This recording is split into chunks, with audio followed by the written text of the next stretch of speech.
Well, thank you everyone for joining our Unconversation for January 2026, our first one of the year, our second one ever. And I'm just honored to have this guest with us today, someone who's become a really dear friend of mine. And I just want to remind everyone that these unconversations are pretty special. It's an opportunity to just talk about things that we don't normally talk about in a public or at least semi-public format. So during the roughly 45 minutes or so conversation, Rich and I will just be chatting with everyone on mute. Then I will stop the recording, and then we'll just have a self-hospitality collective only Q&A. And both of those recordings will live in the collective, and then the unconversation itself will get shared publicly because we want more people to hear about this and just kind of take the pressure off of talking about things that we all go through, mental health issues, low points in our lives, even, just triumphs and overcoming them. I think it's great. And I know Rich has a lot to share. So before I introduce our guest, as always, let's just drop into this space here and make this just a special time for us. Everyone came here for a reason. And if you're watching this on the recording, you're watching this for a reason. So just make yourself comfortable. Take a big, nice, deep breath. And as you exhale, you could gently close your eyes. I'm going to keep checking to see if I'm going to let anyone else in the room, but please just keep your eyes closed. Let your breathing return to a normal rhythm. Just feel the seat beneath you. Notice where your hands are. Notice where your feet are. You could gently scan your body head to toe. As you scan down, just notice any areas of tension, tightness, stress, even racing thoughts. Just let it all go. The next hour is just for us, nowhere else to be, nothing else to do. Scanning all the way down, head to toe, completely relaxed. And then bring your attention right to the center of your chest. Rich and I were just talking about the power of appreciation. And I want everyone to just feel that right now. Feel deep appreciation right in your solar plexus for anything that you are grateful for. It could be a specific person or a pet, or the fact that you woke up today, your breathing, or that we're all gathered here in community together. And just feel those beautiful sensations, vibrations, and let it amplify outward, filling your entire body.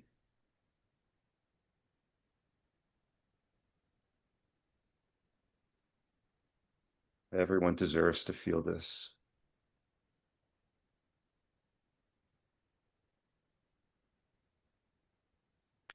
And while we're in this deep place of stillness and peace, just set an intention for the next hour for yourself. What are you hoping to gain from being here?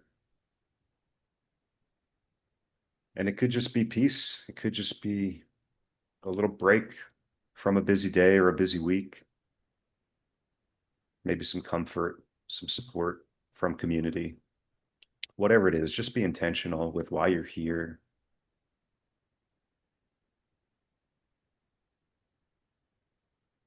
And now let's take one nice big deep breath together. And I want you to hold it at the top and just sip in a little bit more air, really filling up your lungs with that healthy, fresh, clean energy, fresh oxygen. Hold it for a moment, and then you could let it all go. Everyone except Rich and I are muted, so sigh it out. Phew. You could gently open your eyes. Don't be so quick to move around. Just notice how good it feels to take a couple of minutes out of your day to do that. You can gently roll out your wrists, neck, shoulders, feet. And thank you again, everyone, for joining us here for our unconversation, and most importantly, our guest today for being willing to share and to talk about his story. Rich and I've thought about, are these always going to be clients of mine? And for now, they've been clients of mine. I don't intend to always have just people who I've worked with on as guests, but Rich and I have been working together for the past 6 months and spent some time together in Costa Rica as well. I spent a lot of time together on Zoom and voice messages and really have gotten to know each other quite well. And he's become a dear friend as well as a client. So I'm going to just read Rich's bio that he wrote, which I think is awesome. And I know his wife really thinks is awesome too. So let's see. Here it is. Rich is a passionate hospitality citizen who started out mopping floors at Fluffy Fresh Donuts at 14. The path of fun rolled into the factory rep business at 20 and has continued for 40 years, with the starting of Elevation Reps in 2010, all the way to the culmination and honor of being acquired by the Hansen Group in May of 2025. Rich loves family, food, Colorado, and hospitality, always keeping the fire burning bright. Now he is playing an openly vulnerable role in helping others in our industry maximize their joy for life while mentoring anyone who will listen. Without further ado, Rich O'Brien, great to see you. Thanks, Mike. Great to see you. Let's not forget you actually came to visit me in Colorado as well. That's right. Yes, we Yeah, spent some time with our good buddy Jason Wange, which was we really did. fun. We did love Jason. So now, when I was setting my intentions, I just want to have a real conversation. This is Yeah. not a normal podcast. Of course, we could talk about your career and all the amazing things that you've experienced in the industry, but I want to just go right into the heart of it and just talk about, because I think it's safe to say you're on the other side of some really dark times. Oh, yeah. So let's go right into, what was that moment of truth or the straw on the camel's back where you knew that you had to make a change in your life? I it really was we always feel like the hedonic treadmill, the golden goodie at the end, as Alan Watts says. And the culmination, and I guess we could backtrack as to some of the things that got me there, but it was the business had been sold, and there was no change in how I felt. I was still very, very sad. I was still very um, playing the victim. Was just not okay. And I remember walking into the bedroom where my wife was, and I looked at her and I said, "I need some help." And she goes, "I know." And that was really when the journey began. What was interesting, though, was I'd gone to NRA and I had spoken with Rich Packer. And you and I had communicated. Jason had introduced us, I think, at the beginning of the year, and we just had communicated a little bit, and that was it. But as I'm talking to Rich at NRA, I kept thinking to myself, this is probably one of the most pleasant and enjoyable conversations I've had with this man. I've been friends with Rich for a long time, so we had a lot of great conversations, but this one was different, and it stuck with me. And I really was just like, what was that? Was great, right? And I kind of left, and I think it was a day or two later, I saw a post by him thanking you, saying that this had really just changed. And my first thought was, I need to talk to Mike. And it was so funny because you then messaged me in LinkedIn. And I was like, Wait, oh, which is so funny because I don't normally do that. And I remember that morning specifically, and I was kind of saying, I was getting a little stressed out, and I kind of said, fuck it, I'm going to go to the beach and just have some fun. And I was on the beach and I happened to just look at LinkedIn, and I really truly believe, because I was in a good mood and I decided to treat myself with a little kindness that day, that I reached out to you. I don't think I've done that in the last 6 months, where I've just looked at who's commented on a post and sent them a message. And I just think that you got to see that as the universe being like putting us together, which I think is really amazing. synchronicity. Absolutely. Yeah, and it wasn't an accident, right? I mean, and I remember our first conversation, I was still very distraught. oh my God, this is terrible. I'm a victim, and all these things. And you just wouldn't budge. You were just like, well, and those people will be your teachers one day. And I'm like, what? No, come on. I need you to say, yeah, man, and you weren't. And you were like, it was accountability, and that was before we even started the program to where I learned that, I can only vibrate for myself. And that was really it was a big moment. And honestly, I know oh gosh, Devin always says, I just thought you were the weird guy online, right? Yeah, And that's so, me.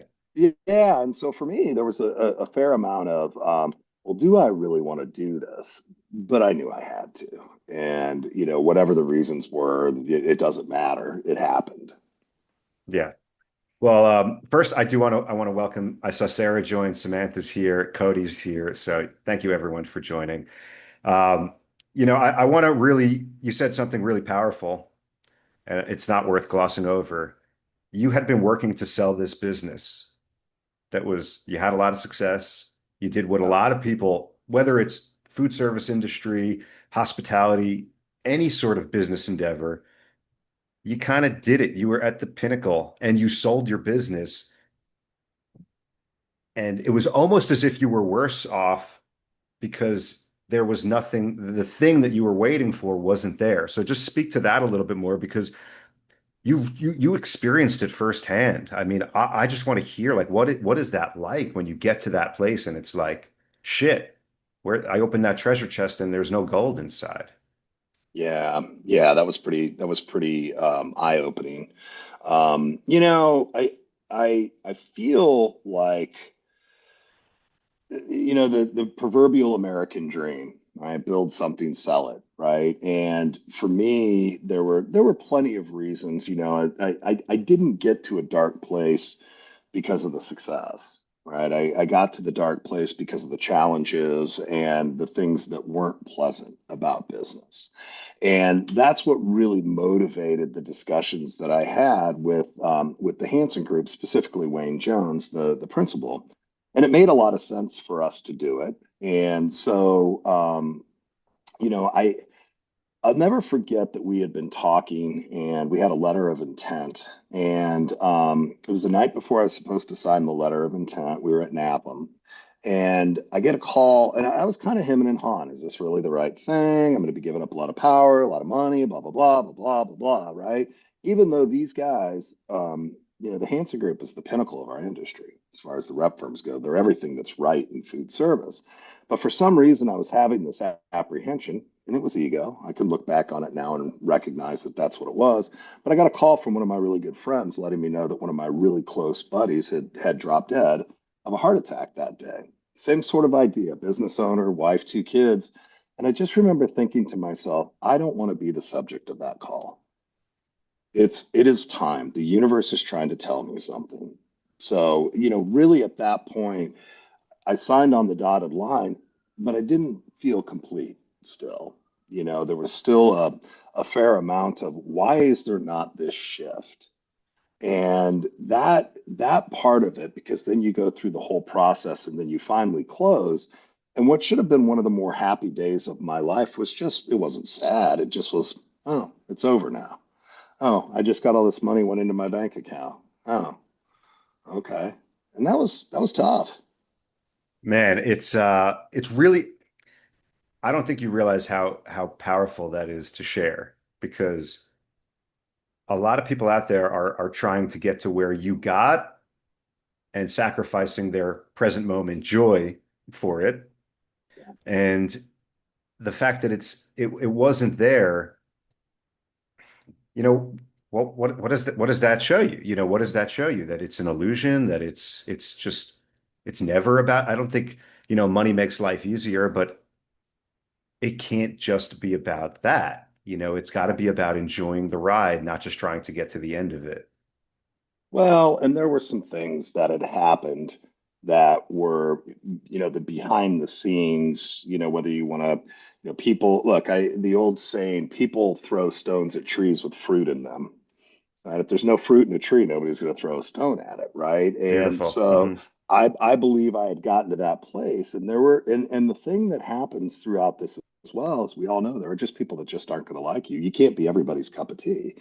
And there was just some things that had happened behind the scenes that were devastating, but allowed me to play the victim as opposed to going, well, why is this happening? Look, when I started Elevation, it was the result of something I thought was the worst day of my life. Oh my God, this is terrible. This is terrible. It ended up being one of the best because it motivated me to start Elevation, which ended up becoming extremely successful. But as I'm in this moment, I'm hearing, well, why are they saying that about me? What is this all about?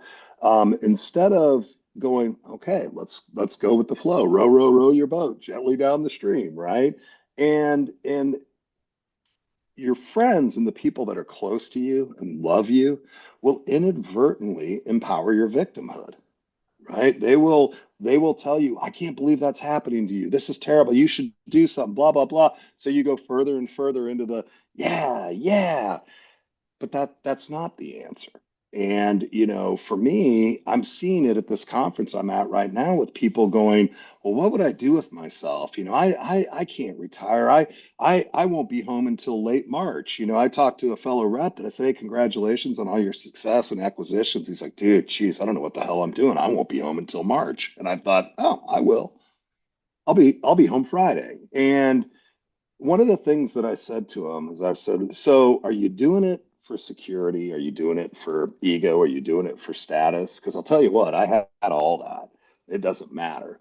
And what I told him was, I said, think about all of the assets, money, treasure, everything that you're going to accumulate in the next 20 years. Okay. It's probably going to be great. I'm sure you'll buy a couple of houses, fast cars. I did it, right? But think about how 20 years from now, when you have all that stuff, you will give it up to come back to this exact moment. You'll give up everything that you acquire in the next 20 years. You'd give it all up at that moment to come back here. Why wait? Why wait? I mean, It's so good. That is so good. That is yeah, it's such a like a visceral wake up call. yeah, What am I doing? What am I sacrificing to get to some ambiguous place in the future and sacrificing my present moment, sacrificing my life, really. That's what it's yeah, about. yeah, yeah. And it's So it's the it's the Mexican fisherman. yeah, and for those who don't know, and I did share that inside the collective, that full parable. Um, it's basically spending your whole life working for money, and at the end of it, realizing you wanted what you had all the way at the beginning, which was a simple life where you get to fish every day and spend time with your friends and family. Um, and I think that parable completely changed my life when I heard it. I encourage everyone to go listen to the full thing because it's eye-opening. It makes you realize, what am I building? Am I having fun building it? Is it actually getting me where I want to go? Or is it just a complete detour that's going to take away the healthiest, most active, fun years of my life? But there's Rich, nothing you wrong with there's nothing wrong with making money. I mean, let's be clear. I mean, I see people in our industry, and you could tell the difference between the ones who have manifested what they're experiencing and the ones who have not. And there are people that this is what they want. They want the 100-hour weeks. They want the cars, the boats, to fly private. Great. That's great. Don't let it define who you are. Yeah, that's powerful. Yeah. That kind of leads into something else I wanted to talk to you about, which is you obviously have a huge heart. I'm lucky enough to be surrounded by people that do, that want to serve. And that's why I love working with hospitality leaders. It's service. But it's something that I feel so deeply from you is wanting to be a candle that lights other candles, a beacon of Yeah, no light. doubt. But talk a little bit about you spent, 40 years kind of in the grind serving, but you spent this last year or so also serving, but serving from a place of overwhelm versus serving from a place of overflow. Talk Yeah. talk about that. Well, look, I made a lot of mistakes in my life. I didn't always make the right choices. And people may have gotten hurt along the way, inadvertently. But the thing for me was to be where I was, depressed, scared. I already know I have ADHD, so those people that know me on this call aren't shocked to hear that. But it became really a matter of survival. And one of the things I think I told you was, I have to look at what happened to get me in this place is once again the universe. We talk about the story about the guy in his cabin with the waters flooding and the Jeep comes by, get in, God's got a better plan, boat comes by, get in, God's got a better plan, helicopter comes by, God's got a better plan, he drowns, he's at the pearly gates, he says to God, oh, I thought you had a better plan. And God said, like, sent you a Jeep, a boat, and a helicopter. What more do you want, right? The universe was sending me Jeeps, boats, and helicopters. At the time, you don't realize it. At the time, you're in the depths of despair. And we all know that expansion is painful, but that's the part where my mind was being controlled by my ego. I was not in control. And every day was a wake up of despair. Every day was a wake up of, what's going to go wrong today. There was no positivity. And you know what the cure to that is? Work more, work harder. Don't take any time off. Don't spend time with your family, eat bad, drink bad, smoke bad, and that was, for me, that was really where the change came in, was it was an awakening. And I have to be very careful not to, because everybody knows I talk a lot, right? And I love to entertain, I love to communicate and all that. But I have to be careful not to always just go, you really need to try this, blah, because that will kind of scare people off. But what I want to do is continue to be where I'm at right now, okay? Where I have had probably no less than 50 people come up to me and tell me how happy they are for me and how good I look. And man, you seem happy. One of my really good work friends said to me, he goes, it was like the Peanuts, when the kids are wrestling and there's that big cloud of dust, but it was just you. And Wow. yeah. Wow. And I went, yeah. And he goes, I'm really glad we've got the rich back that you were 2 years ago, because that's who we want to be around. So for me, it becomes this thing where I look at it and I go, wait a second. I want people to feel this way. I have abundance, right? I could have more abundance if that's really what I want, but I have abundance in the people that love me. I got the nose ring, right? And that was Love pretty it. funny because, and talk about a test and not caring what people think about you, right? Do something like to be 60 years old and get a nose ring and come to a conference, right? And of course, my first thought was, oh God, what are people going to think, right? The ego rears its head. It has been an absolute joy. The people are like, oh God, of course you got a nose ring. It's you, and that's the part about it where, it's never as bad as you think it is. It Yeah. never is. Yeah. So So now, we talk a lot about you need to be shaken to awaken. Your quote is the universe had to give you a sign. You've yeah, said that. yeah. So for someone who's listening to this, how do you make that decision where it's like enough is enough? Does it need to get worse? I believe when the time is right, you will make that choice. Unfortunately, some people never make that choice. Some people, whether it's addiction or, we talk about vices, which vices usually lead to addiction. And, I think that, those, we have to make the choice to be happy. Nobody can vibrate for you. And I think that's the thing is I realized that I loved my family. I loved my friends. I just didn't love myself. And I had to change that relationship with myself. So I think when people start realizing and saying things like, "Oh, I'll never be able to do this," or "Oh gosh, it's going to be a terrible meeting." Guess what? It's going to be a terrible meeting, right?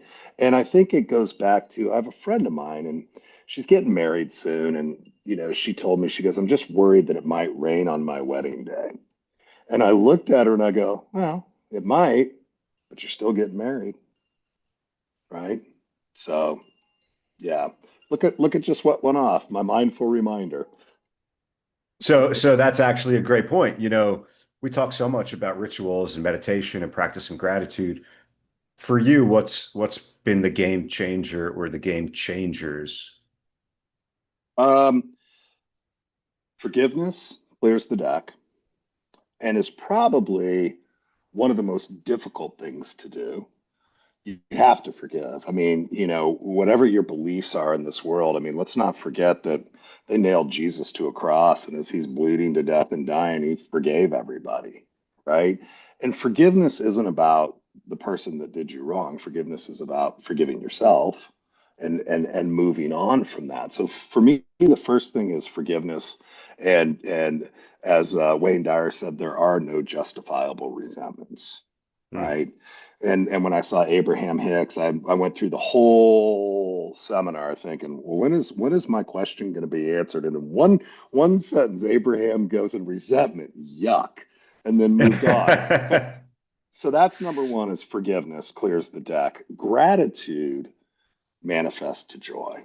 Gratitude, when you are grateful for the simple things in life, it's joyful. You become so joyful. Again, this morning I woke up and I lie in bed for about 5 minutes before I get out of bed, and I think about the things I'm grateful for, right? And it gives me that momentum for the day. This morning I woke up and I looked over and I saw my Aquafina bottle, and I went, you know what? I'm so grateful that I get to have a nice, fresh, clean glass of water this morning, unlike billions of people in the world. And then I'm going to go to the bathroom in fresh water, right? I mean, how unbelievable is that? So gratitude and being grateful, that really helps with joy and happiness. And then daily meditation is non-negotiable. You have to meditate, even if it's, look, I've gotten to a place to where I go 15, 20 minutes. And I've even had people say to me, because obviously I have a lot of energy, they're like, wow, you meditate every day? It's like, yeah, imagine if I didn't. you know? So Yeah, those are my three pillars is that's amazing. forgiveness, gratitude, and daily meditation.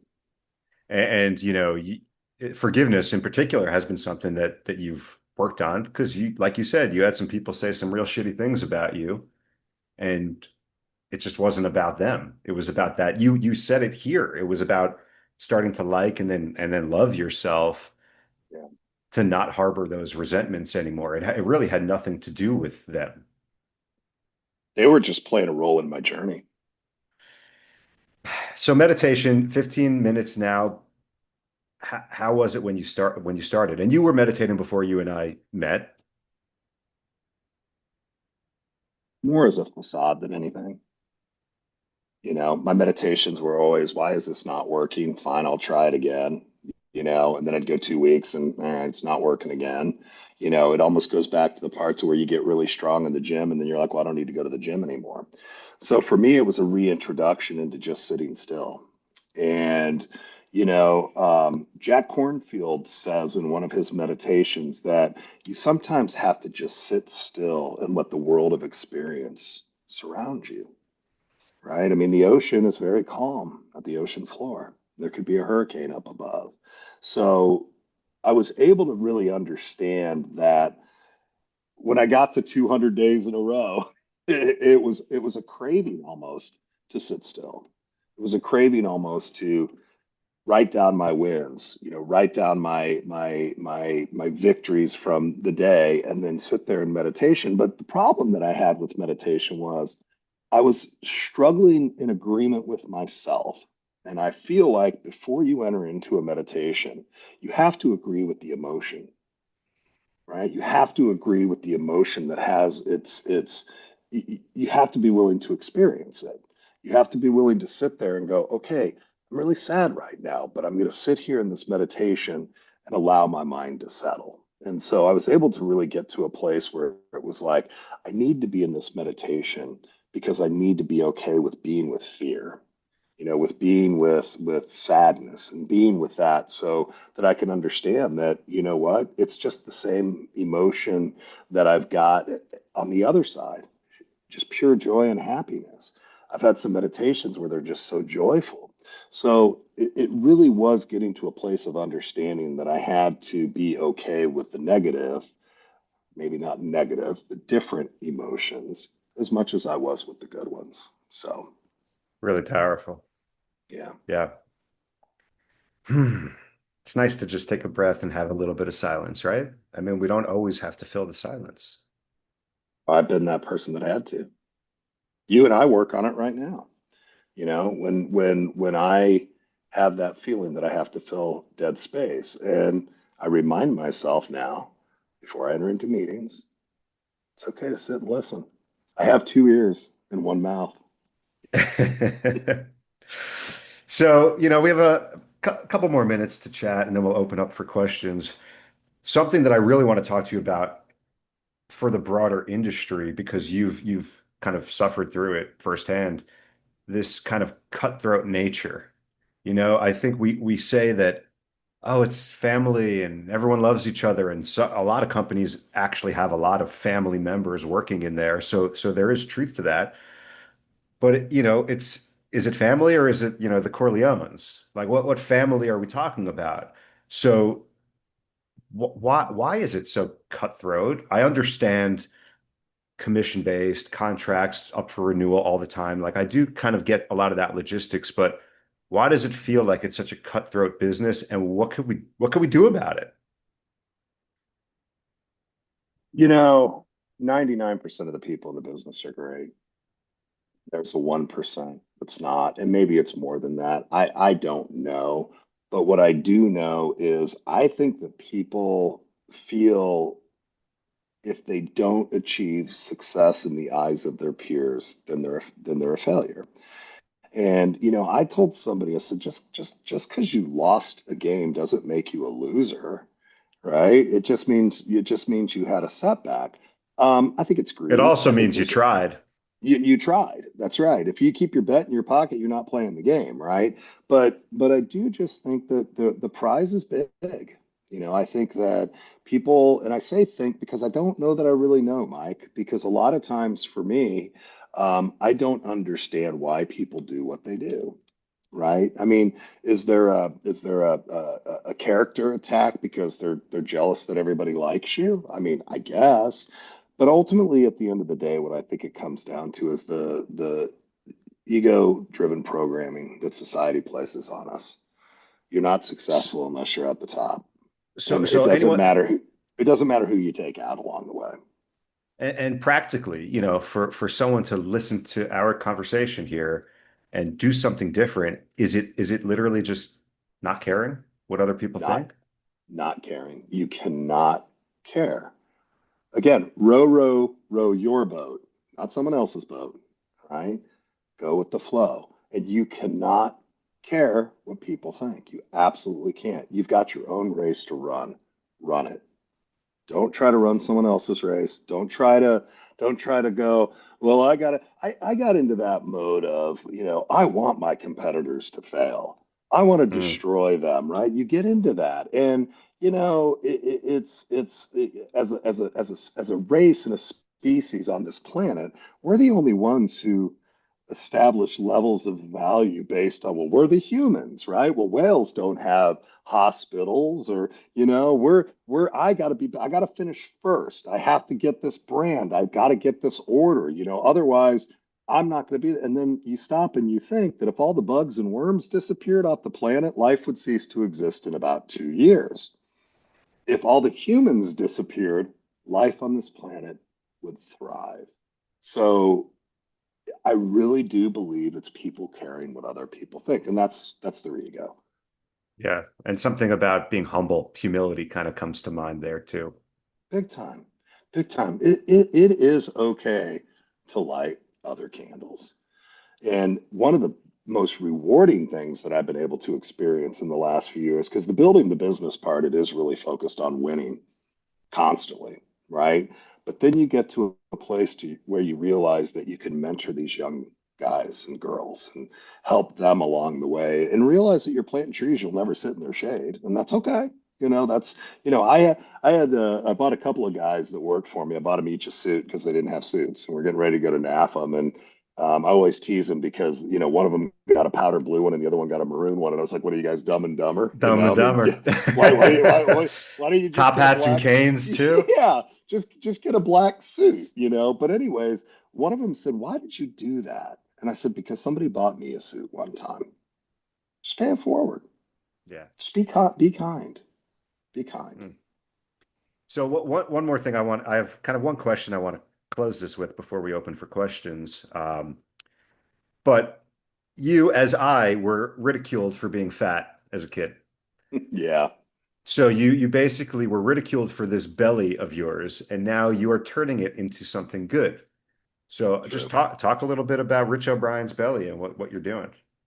Well, you know, and I'll try to give you the Reader's Digest version because I could go on and on about it. But you know, it was my Instagram handle is Rich O'Brien's Belly, and I hadn't been on Instagram. The pandemic hit, and I would go out and I'd buy food to go, and I would set it on top of my belly, and I realized I had people following me that I was like, I'm sure they're just following me because of the name, right?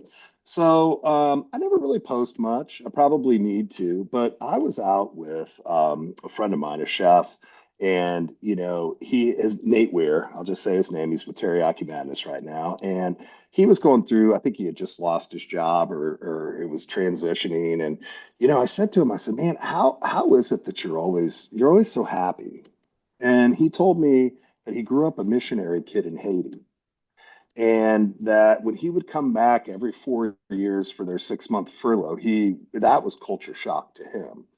And so I asked him, I said, "Wow, that's really something. What lights you up? I mean, what do you do?" And he goes, I like to do things to where I can provide sports equipment for the kids in Haiti because they would roll up newspapers and use those as soccer balls.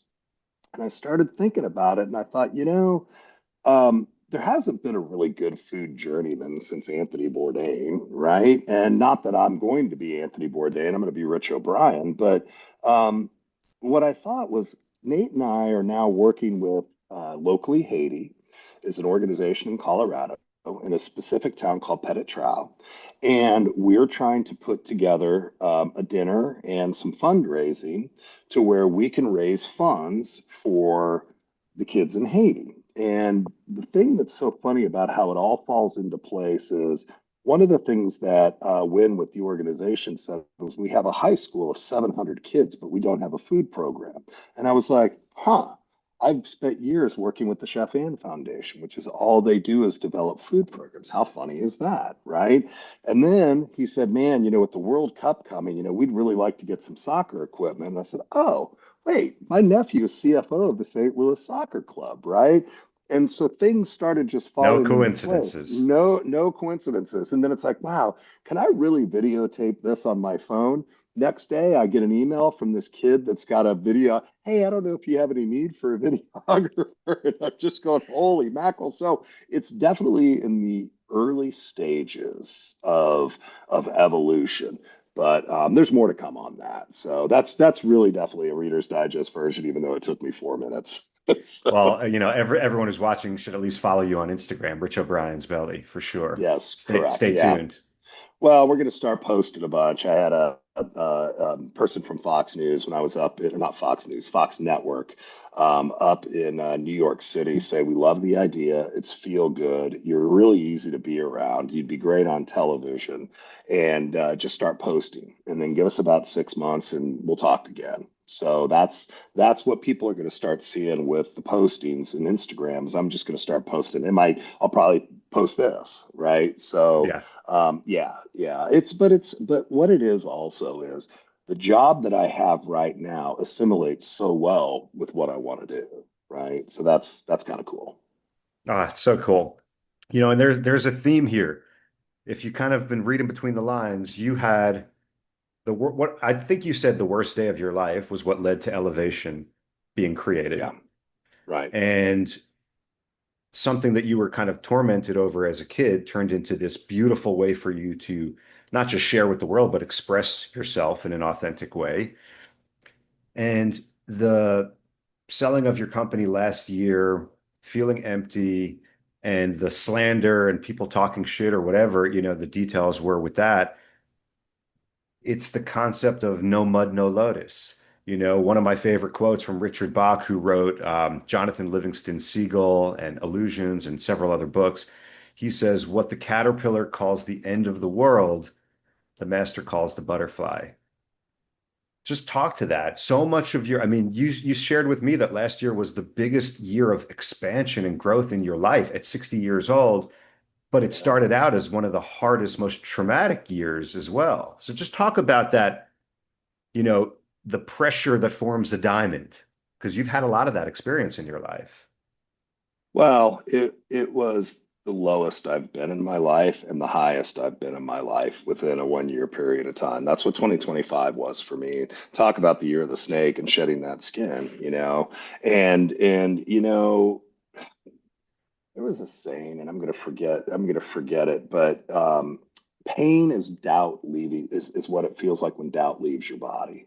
That's what pain is, Mm. right?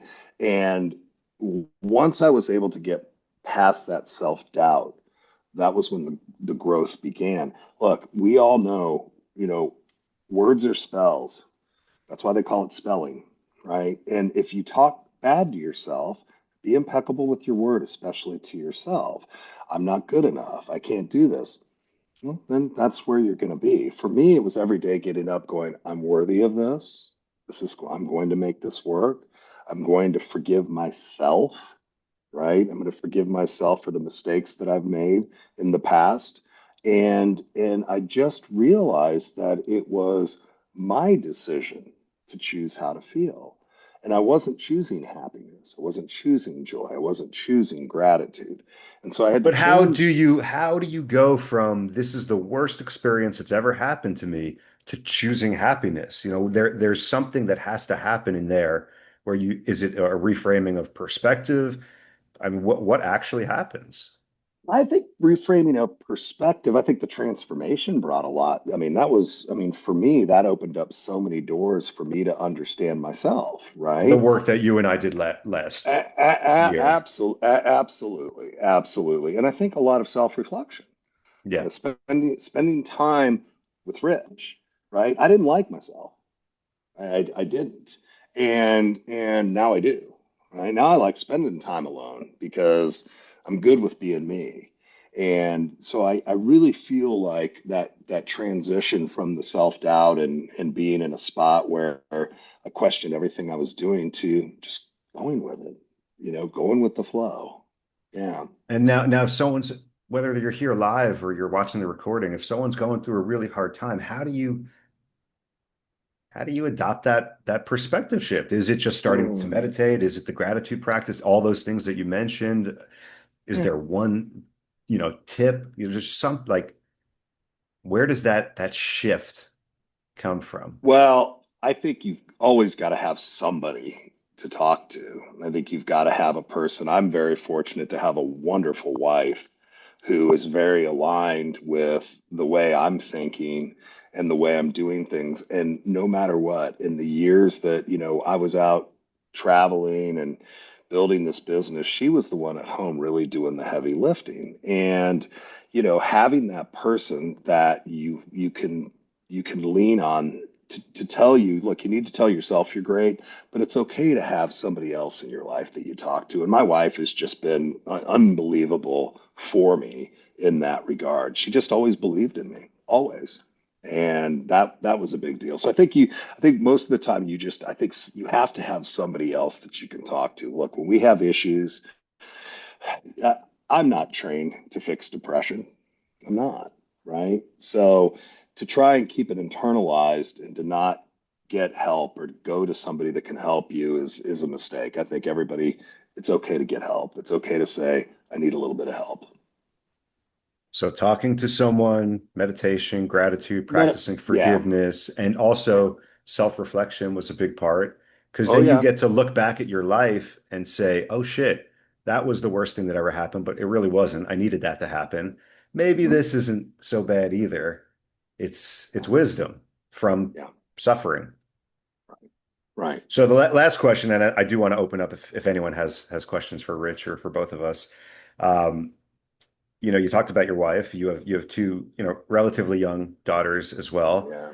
At 60 years old, and you were talking kind of to your 80-year-old self, if there's one piece of advice that you would give a 40-year-old or a 20-year-old or your daughters, based on everything that you've kind of been through? What's the wisdom from Rich O'Brien? Live your true life. Live the life that you want to live, not the life that you think others want you to live.